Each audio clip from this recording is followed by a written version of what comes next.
ഇടയാവണത്ത് ശ്രീ ഭഗവതി ക്ഷേത്രത്തിലെ തൂക്ക വഴിപാടാണ് ഇത്. നൂറ്റാണ്ടുകൾ പഴക്കമുള്ള ഈ അനുഷ്ഠാന ചടങ്ങിന് നിരവധി ഐതിഹ്യ കഥകളുമായി ബന്ധമുണ്ട്. അതിലൊന്ന് ഗരുഡൻ്റെ കഥയുമായി ഇഴചേർന്ന് കിടക്കുന്നു. ശക്തനായ ഗരുഡൻ നാഗങ്ങളെ ഭക്ഷണമാക്കിയിരുന്ന കാലം.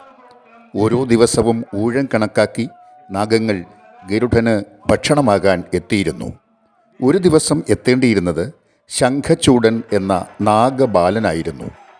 ഗരുഡൻ തൻ്റെ പുത്രനെ ഭക്ഷിക്കുന്നതോർത്ത് ശംഖചൂഡൻ്റെ മാതാപിതാക്കൾ നെഞ്ച് തകർന്ന് വിലപിച്ചു.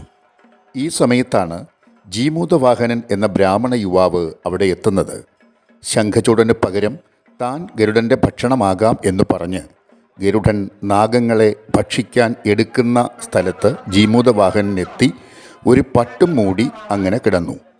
ശക്തനായ ഗരുഡൻ പറന്നിറങ്ങി നാഗമാണ് എന്ന് കരുതി പട്ടുകൊണ്ട് മൂടിക്കിടന്ന ജീമൂതവാഹനനെ കാലിൽ കോർത്ത് പറന്നുയർന്നു.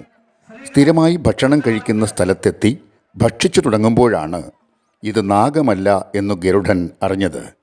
മനസ്സിൽ പാപഭാരവും കുറ്റബോധവും കൊണ്ട് ഗരുഡൻ തകർന്നു. ഈ പാപം പോക്കാനുള്ള മാർഗം എന്താണ് എന്ന് ഗരുഡൻ വിഷ്ണുദേവനോടും മഹാദേവനോടും ചോദിച്ചു. ഭദ്രകാളിയോട് ചോദിച്ചാൽ പാപപരിഹാരം നിർദ്ദേശിക്കുമെന്ന് അവർ പറഞ്ഞു. ഗരുഡൻ ഭദ്രകാളിയുടെ മുമ്പിലെത്തി. ഗരുഡൻ ജീമൂതവാഹനനെ കാൽനഖത്തിൽ കോർത്ത് തൂക്കിയിട്ട് പട്ടോടുകൂടി പറന്നതുപോലെ തനിക്ക് ചുറ്റും ഉയർത്തിയ രഥത്തിൽ അല്ലെങ്കിൽ വില്ലിൽ ശരീരം കോർത്ത് തൂക്കിയിട്ട് വലം വച്ച് സഞ്ചരിച്ചാൽ പാപമോചനമുണ്ടാകും എന്ന് ദേവി പറഞ്ഞു. ഉടൻ തന്നെ ഗരുഡൻ ഒരു തൂക്കവില്ലുണ്ടാക്കി അതിൻ്റെ അഗ്രഭാഗത്ത് പട്ടുമൂടി അതിനടിയിൽ ശരീരം കോർത്ത് തൂങ്ങി ദേവിയെ പ്രദക്ഷിണം വച്ചു. ആ നിമിഷം ഗരുഡൻ പാപഭാരത്തിൽ നിന്നും മുക്തനായി.